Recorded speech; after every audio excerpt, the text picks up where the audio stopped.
Víctor Serge, nacido en 1890 en Bélgica, murió en Ciudad de México en 1947, fue un destacado escritor, traductor, editor y activista político.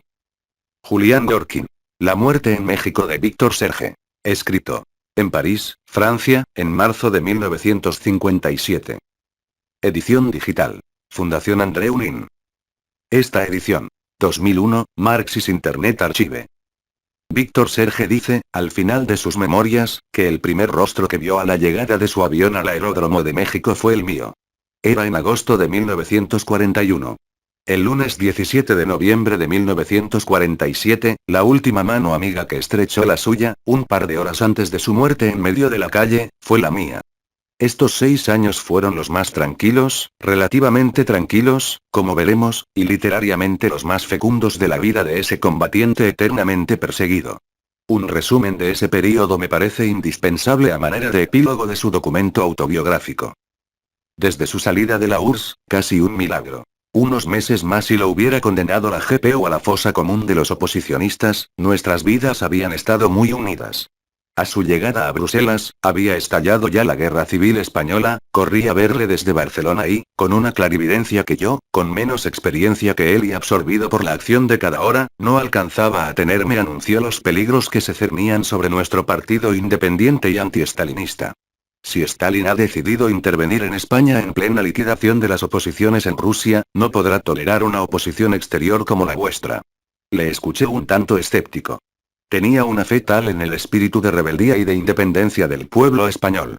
Por iniciativa suya, visitamos a los jefes de la Segundo Internacional. No nos ocultaron estos que, tratándose de una lucha entre fracciones obreras, preferían no intervenir.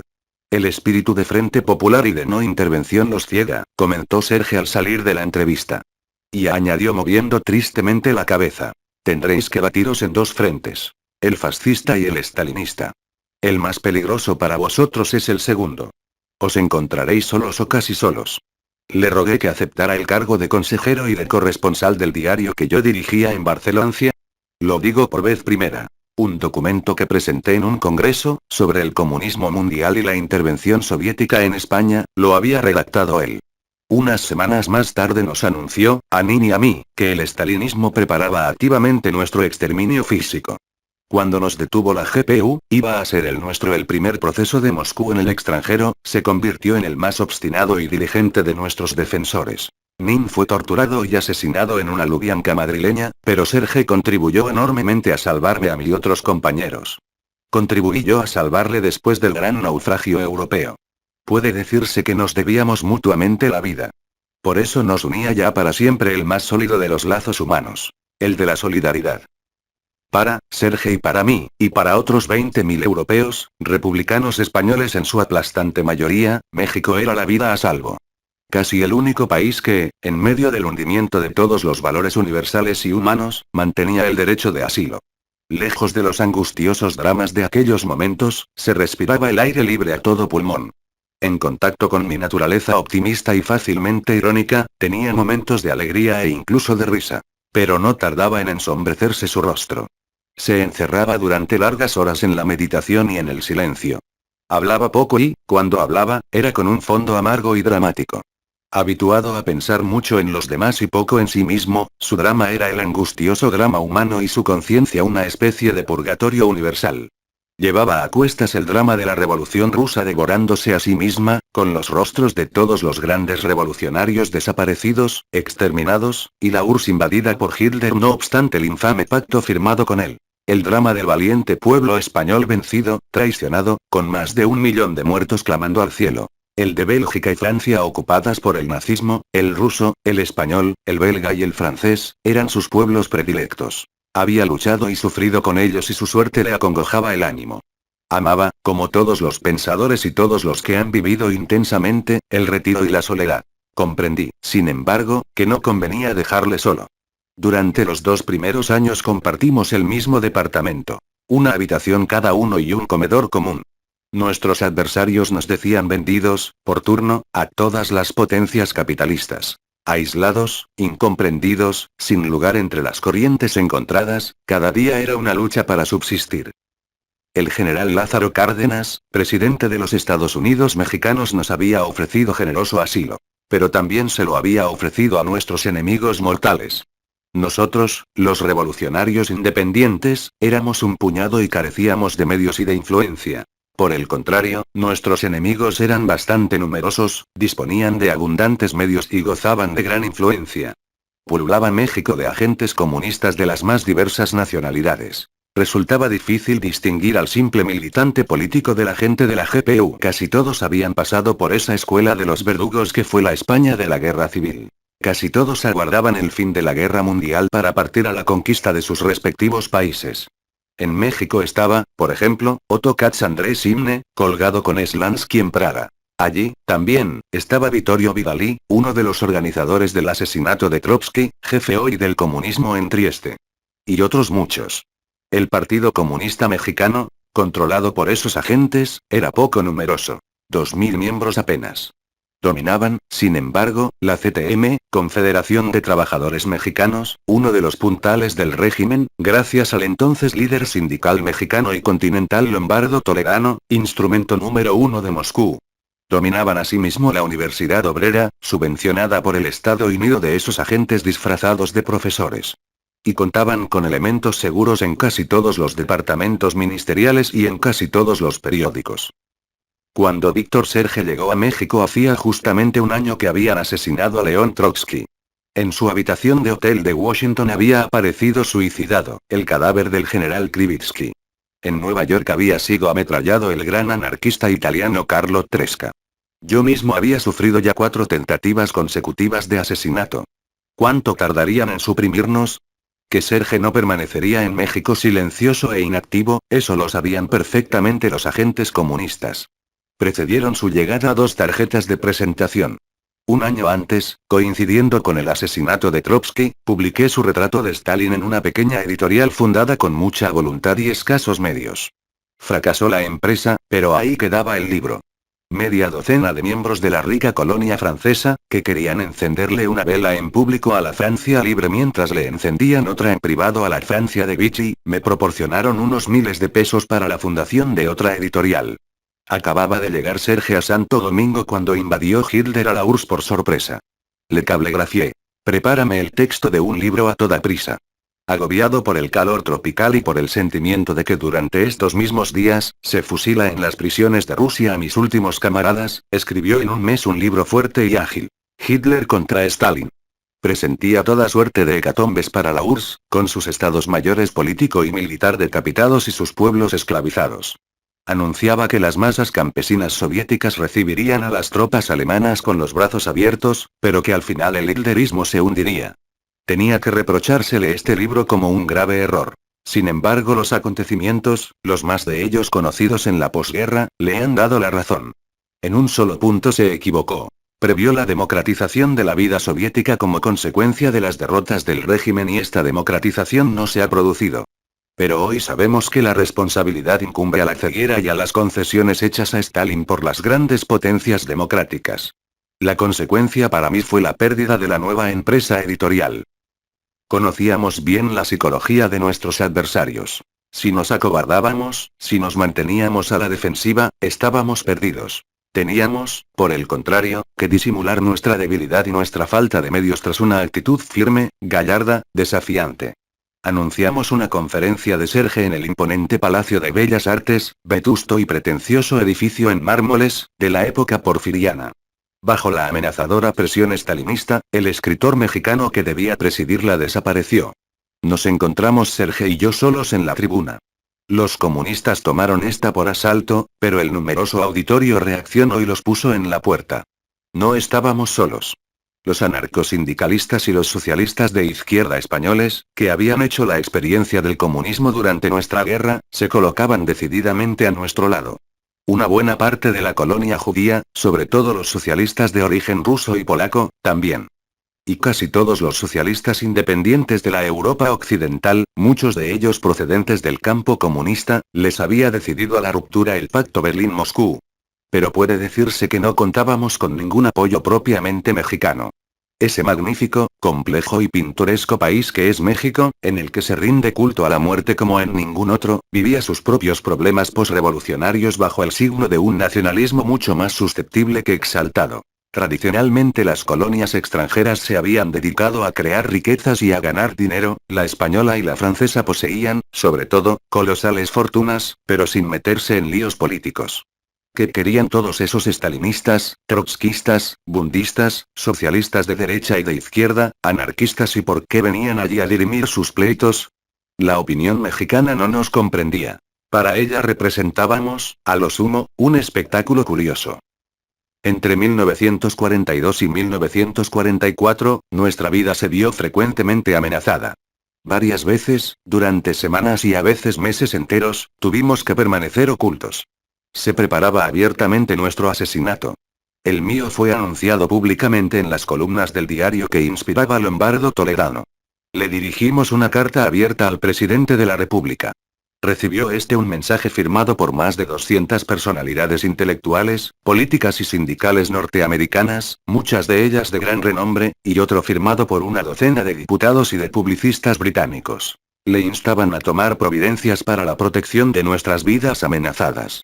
Hicimos públicos esos y otros documentos en un folleto titulado La GPU prepara un nuevo crimen, con las firmas de Víctor Serge, Marceau Pivert, Gustavo Regler y Julián Gorkin. El probó y dinámico socialista Marceau Pivert, condenado por Vichy, se ganaba la vida dando lecciones de francés antes de fundar con Paul Rivet el Instituto Francés de América Latina. El escritor sarés Gustavo Regler había sido comisario comunista en las Brigadas Internacionales y había recibido una grave herida en el frente de Huesca. Era reciente su ruptura con el comunismo. Redactó Víctor Serge la declaración común que servía de introducción a este folleto. Decía entre otras cosas: la consigna del todopoderoso secretario general, Stalin, es que se aproveche la justa popularidad que las admirables hazañas del Ejército Rojo le valen a la URSS, y la alianza de este país con las democracias en guerra, para desacreditarnos, ahogar nuestra voz y suprimirnos. No consentimos ni consentiremos nunca que se confunda a los pueblos encadenados con sus tiranos. Estamos y estaremos al lado del pueblo alemán, del pueblo italiano, del pueblo español, del pueblo francés y del pueblo ruso contra los regímenes totalitarios y al servicio de todos los pueblos oprimidos. Tal ha sido siempre la línea de nuestra vida. Fundamos nuestra confianza en el porvenir sobre la destrucción y el hundimiento de los estados totalitarios y en el nacimiento, en medio de las luchas presentes, de una nueva Europa en la que la palabra democracia encuentre al fin su significación integral para todos los pueblos sacrificados, para todas las minorías, para todos los hombres. Queremos laborar en favor de un socialismo rescatado a su dignidad y a sus verdaderos fines, que no pueden ser otros que la organización de los hombres libres. Queremos unas ideas limpias y claras en un movimiento obrero sano, vivificado por las emulaciones fraternales y las investigaciones libres. En el seno de la democracia amenazada, del socialismo y del movimiento obrero, defendemos esencialmente la libertad de opinión, la dignidad del militante, el derecho de las minorías, el espíritu crítico. Combatimos y seguiremos combatiendo sin cuartel el pensamiento dirigido, el culto al jefe, la obediencia pasiva y las bajas maniobras de los partidos de disciplina ciega. Así como el empleo sistemático de la mentira y la calumnia y los métodos de asesinato. En este combate sabemos que tenemos tras de nosotros, y esto jamás lo olvidaremos, los innumerables fusilados de Rusia, los combatientes de España apuñalados por la espalda, los revolucionarios decapitados en Alemania, los cautivos de los campos de concentración de Dachau, lo mismo que los de la isla Solovieski. Esta declaración, que merecería ser reproducida íntegramente, está fechada en abril de 1942. ¿Contribuyó todo esto a salvarnos la vida? Sin duda alguna. Pero Moscú les había ordenado a sus agentes que acallaran nuestra voz, así como nuestra supresión física, y la campaña contra nosotros continuaba sin tregua. Al saberse en abril de 1943 que Stalin había fusilado a Alter y Ehrlich, los dos jefes del socialismo judío polaco refugiados en la URSS huyendo del hitlerismo, organizamos un acto de protesta en el Centro Cultural Ibero-Mexicano. Constituido por un buen número de refugiados españoles, figuraba yo como presidente de la Comisión de Cultura. No había dado todavía comienzo al acto, cuando un par de centenares de comunistas llegados en camiones y armados asaltaron violentamente el local. Hice ocultar a Víctor Serge, sin duda el más amenazado, y nos defendimos. Tuvieron ellos una docena de heridos leves. Entre nosotros hubo 2 heridos de cierta gravedad. Mi compañero Enrique Gironella y yo. Gironella tenía que ser más tarde el fundador y el secretario general del Movimiento Socialista por los Estados Unidos de Europa. En la misma ambulancia que condujera a León Trotsky, mortalmente herido, en agosto de 1940, nos condujeron a nosotros a la Cruz Verde. Y fuimos operados en la misma sala en que lo operaran a él. Este miserable atentado provocó unánime repulsa en México, con repercusiones en los Estados Unidos y en varios países latinoamericanos. No solo teníamos que luchar contra las campañas de calumnias, verdaderamente elevadas al paroxismo, y contra los peligros de supresión física, sino contra una casi total penuria de medios económicos. En el período de lucha contra las oposiciones, Stalin había hecho aplicar una consigna brutal: atacar al estómago. Sus agentes en México trataban de aplicarnos la misma consigna. México era, sin lugar a dudas, un país libre. Sin embargo, nuestros enemigos gozaban de poderosísimos medios de presión y de corrupción. El Kremlin había enviado como embajador en México a un hombre relativamente joven, inteligente, dinámico, elegante y no exento de seducción. Konstantino Umansky, que tenía que morir en 1943 en un misterioso accidente de aviación en México mismo. Este había asumido anteriormente la dirección de la agencia TASS y gozaba de la confianza de Beria, Manwilski y Vichinsky. Pertenecía a la más pura escuela staliniana. Le acompañaba un personal numerosísimo y bien preparado. Mientras Oumansky organizaba costosas recepciones, hacía vida de sociedad y conquistaba el favor público, sus colaboradores, agentes de la GPU, muchos de ellos, introducían sus hombres en la administración y en los periódicos y preparaban sus maniobras en la sombra. Muchos de los artículos que aparecían en los periódicos independientes, con firmas mexicanas y españolas o sin firmar, salían directamente de la embajada soviética. A nosotros, por el contrario, se nos fueron cerrando una tras otra todas las tribunas. Vale la pena apuntar aquí una experiencia concreta y por demás elocuente. Dirigía yo la sección de política internacional de una revista semanal indudablemente independiente. Víctor Serge publicaba en ella importantes artículos. El director era un excelente amigo nuestro. Cierto día le llamó el secretario de Gobernación y futuro presidente de la República, Miguel Alemán, y le dijo: los embajadores de la URSS y de Inglaterra realizan constantes presiones sobre nuestro gobierno para que se les cierren todas las tribunas a Serge y a Gorkin. Se les tacha de enemigos de la causa aliada y de agentes ocultos de Hitler. Sabemos que esto no es cierto, pero, ¿cómo resistir a tales presiones? Parece que Moscú ha dirigido una reclamación a Londres y a Washington en este sentido y que Washington se ha negado a intervenir. Somos un gobierno independiente, pero no queremos crearnos dificultades. No obstante esta insólita gestión, el director de la revista siguió publicando nuestros artículos. Pero la revista arrastraba una vida difícil. Cierto día ocupó la gerencia un exdiputado y aportó importantes medios financieros. No tardamos en descubrir que procedían de la embajada soviética. Serge y yo tuvimos que abandonar la última tribuna que nos quedaba. No tardó el propio director en perder su cargo. En un país libre unos escritores libres encontraban cerradas todas las tribunas y decentemente libres incluso para restablecer la simple verdad frente a las calumnias más groseras y desorbitadas. Esta misma experiencia había tenido yo ocasión de hacerla durante la Guerra Civil Española en la zona republicana. Víctor Serge se dedica a escribir casi sin tregua ni descanso. Sale apenas de su modesto departamento y, cuando lo hace, toma toda suerte de precauciones. Recibe muy pocas visitas. Cuando suena el timbre de su puerta, antes de abrirla observa por una mirilla al visitante. Se confina en la soledad, se hunde en el trabajo. Escribe sus libros directamente a máquina, a un solo espacio, en papel de copia de la peor calidad. Corrige apenas sus textos. Está seguro de sí mismo, de sus ideas y sus conclusiones, de sus recuerdos, incluso de su estilo. En sus memorias explica por qué decidió hacerse escritor en 1928, a su salida de prisión y de una grave enfermedad. Me sentía lo bastante seguro de mí mismo para escribir.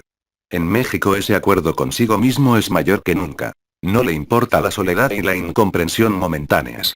En este documento autobiográfico dice también: es preciso dar testimonio de este tiempo. El testigo pasa, pero el testimonio queda, y la vida continúa.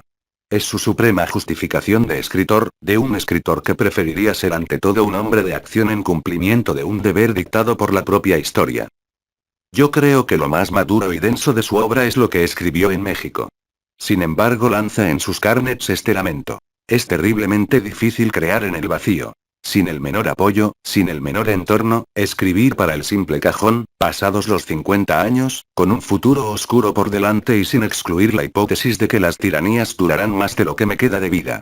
Sus cajones van llenándose de manuscritos, pero por el momento el mundo editorial está cerrado para sus libros.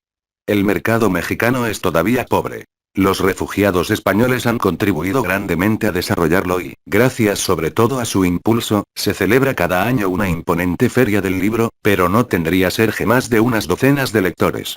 Los Estados Unidos, fácilmente confiados y de un ingenuo y elemental pragmatismo, están en plena luna de miel con la URSS de L'Uncle. El lúcido y probó educador John Dewey ha tenido que escribir un artículo diciéndoles a sus compatriotas, y en primer lugar a Roosevelt.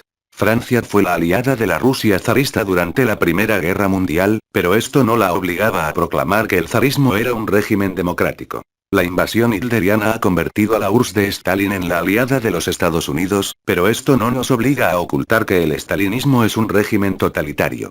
Fue una prédica en el desierto. Los libros de Serge no encontraron editor en Norteamérica.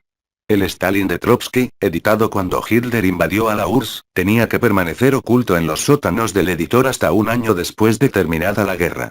Sobre la base de la documentación oficial, yo había escrito el libro sobre el asesinato de Trotsky. Un amigo norteamericano, que sabía a qué atenerse, vino a decirme: en estos momentos no encontrará usted un editor en mi país. En la más joven y pujante democracia del mundo estaba prohibido decir ciertas verdades. ¿Cómo sorprendernos de los groseros errores que iban a cometerse y de las dramáticas consecuencias que estos errores iban a tener para el mundo? Serge llegó a preguntarse si su nombre no sería un obstáculo para la publicación de sus libros. ¿No debería ocultarse tras un seudónimo anodino? Naturalmente, el obstáculo no lo constituía su nombre, sino el clarividente contenido de sus propios libros, su testimonio por demás molesto en las circunstancias por las que atravesaba el mundo, sus anticipaciones respecto del porvenir. Solo uno de sus libros encontró editor en el Canadá. Les Derniers Temps, la novela sobre la caída de Francia y sobre los comienzos de la resistencia. Se trata, a mi juicio, de una excelente novela, la primera en su género. Pasó casi desapercibida y son contadísimas las personas que la han leído en Francia. Escribió después sus memorias. Leí casi de un tirón el manuscrito y le dije con la sinceridad del viejo y fraternal amigo: un magnífico documento, uno de los documentos de este medio siglo. Pero demasiado condensado y lacónico, en lenguaje casi telegráfico. Tan ricos y variados materiales exigen, y merecen, todo un ciclo. Sonrió escépticamente, casi con amargura. ¿Para qué?, me replicó. ¿Quién lo editaría? Además, tengo prisa. Hay otros libros que esperan. Tenía prisa, presentía la muerte no muy lejana.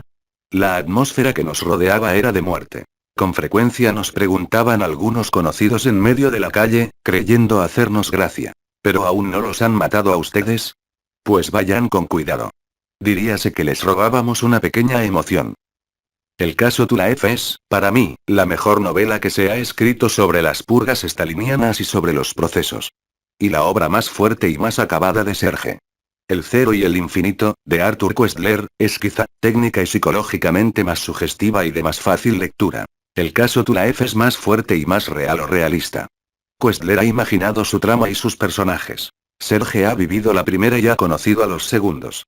Se trata de personajes de carne y hueso, como lo eran los de su novela Medianoche en el siglo, cuyo terrible realismo nos negábamos a comprender cuando apareció. Cuando leí el manuscrito de El caso Tulaev le dije: ahora debes hacer la novela de la NKVD actuando fuera de la URSS. El asesinato de Nin y nuestro proceso, el asesinato de Reis, el de Privitsky, quizás el asesinato de Trotsky. Que nadie crea que la NKVD solo actúa en el imperio staliniano. Me dijo que le seducía la idea, pero cuando terminara otro trabajo emprendido. La muerte tenía que impedirle realizar esa idea. El otro trabajo era Los años sin perdón, la última novela que escribió, todavía inédita en 1957, al escribir Gorkin su texto.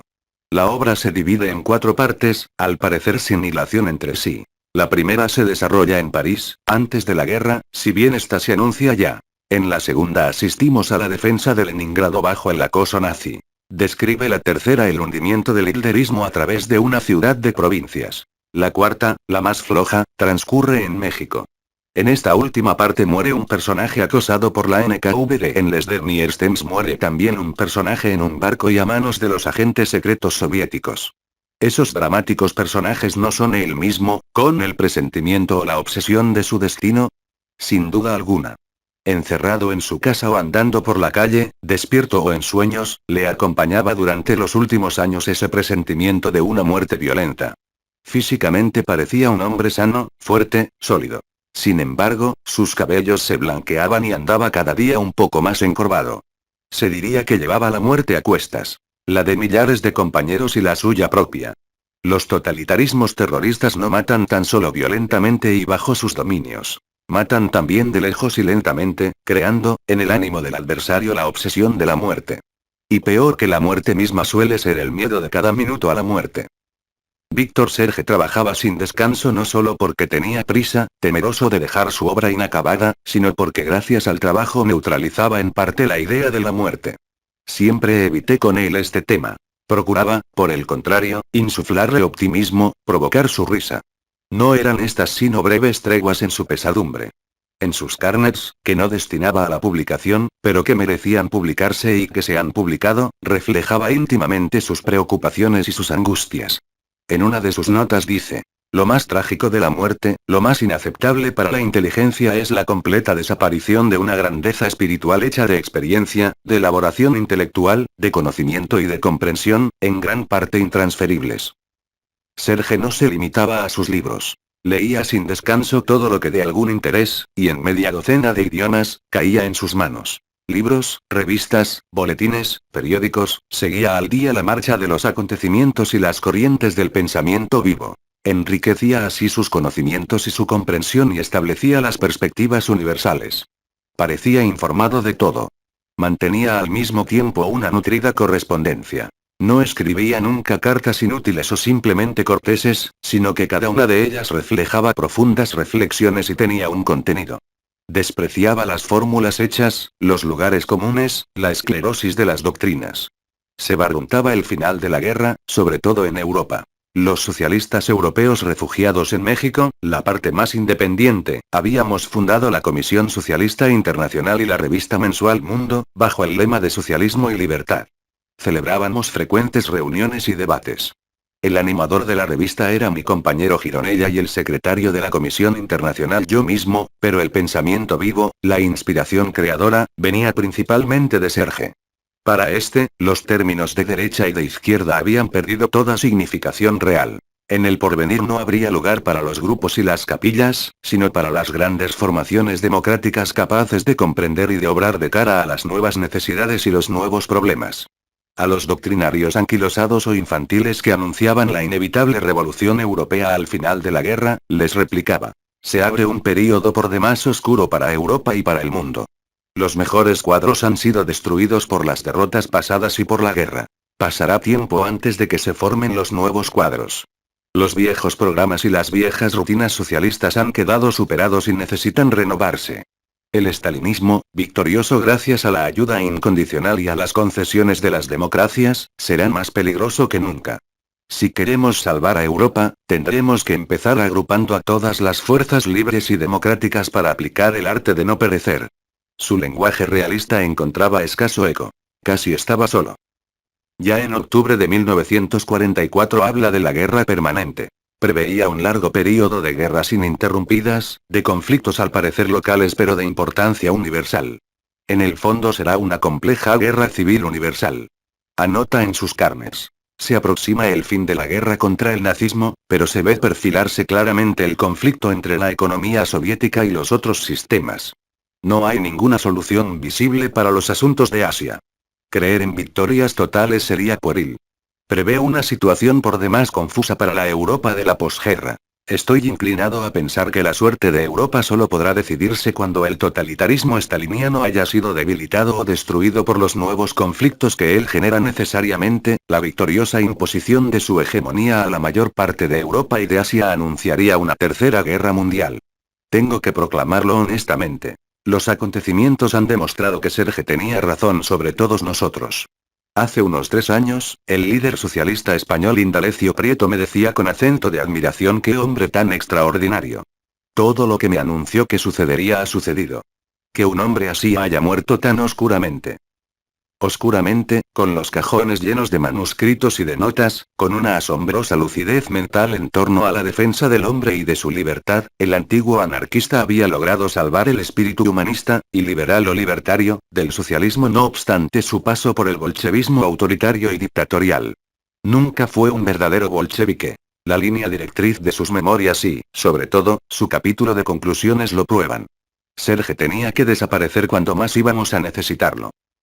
El año 1947 lo dedicamos casi íntegro a preparar nuestro retorno a Francia. El mío debía preceder al suyo en unos meses. Acariciábamos grandes proyectos en torno a los problemas de la unificación europea y de la defensa de la libertad cultural y humana. Y en torno a la necesidad de revigorizar y de renovar el socialismo.